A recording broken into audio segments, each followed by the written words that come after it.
এবার যে খবরের দিকে নজর রাখবো, স্কুল ক্যাম্পাসে নাবালিকাকে গণধর্ষণের অভিযোগে গ্রেফতার 2 নাবালক সহ 3। প্রথমে নাবালিকাকে নিয়ে আসা হয় স্কুল ক্যাম্পাসে, নাবালিকাকে মদ খাইয়ে গণধর্ষণের অভিযোগ। ঘটনাস্থল থেকে পালিয়ে বাড়িতে পৌঁছয় নাবালিকা। অশোকনগর থানায় অভিযোগ দায়ের পরিবারের। আরো একবার জানিয়ে রাখি, স্কুল ক্যাম্পাসে নাবালিকাকে গণধর্ষণের অভিযোগে এই মুহূর্তে গ্রেফতার 2 নাবালক সহ 3। জিয়াউল আলম প্রতিনিধি রয়েছেন সঙ্গে। জিয়াউল, ঘটনাটি এক্স্যাক্টলি কি ঘটেছিল?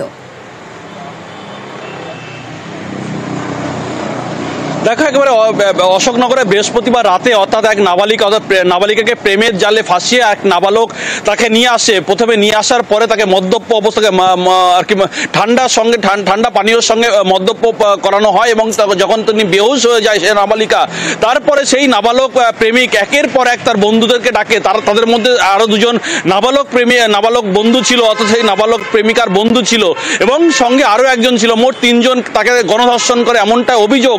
এবং যেই পরপর যখন ধর্ষণ করা হচ্ছে সেই সময় সে সেখান থেকে পালিয়ে কোনো রকমে গভীর রাতে বাড়ি যায় এবং বাড়ি গিয়ে সমস্ত ঘটনা তার বাবা মাকে বলে এবং সেখান থেকেই আজকে দুপুরবেলা অশোকনগর থানায় লিখিত অভিযোগ দায়ের করে প্রেমিক সহ আরও 2জন নাবালক সহ আরও একজনকে। ইতিমধ্যেই কিন্তু প্রায় 6 ঘন্টার পরে অভিযোগ হবার 6 ঘন্টার মধ্যেই এখনো পর্যন্ত 2 নাবালক সহ একজন অর্থাৎ একজনকে মোট 3 জনকে কিন্তু ইতিমধ্যে অশোকনগর থানার পুলিশ গ্রেপ্তার করেছে। এবং কাকতালীয় বিষয় যেটি হচ্ছে, যেখানে যে স্কুল ক্যাম্পাসের মধ্যেই নাবালিকাকে ডেকে নিয়ে আসা হয়েছিল, কারণ আলো ছিল, আলোর ব্যবস্থা ছিল, কিন্তু কোন রকম ভাবে স্কুলের মধ্যে কোন রকম ভাবে আলোর ব্যবস্থা ছিল না। সেখানেই নিয়ে আসে নাবালক তার প্রেমিকাকে এবং সেখানে নিয়ে এসে ঠান্ডা পানীয়র সঙ্গে মদ্যপ অবস্থাকে বেহুশ করা হয়।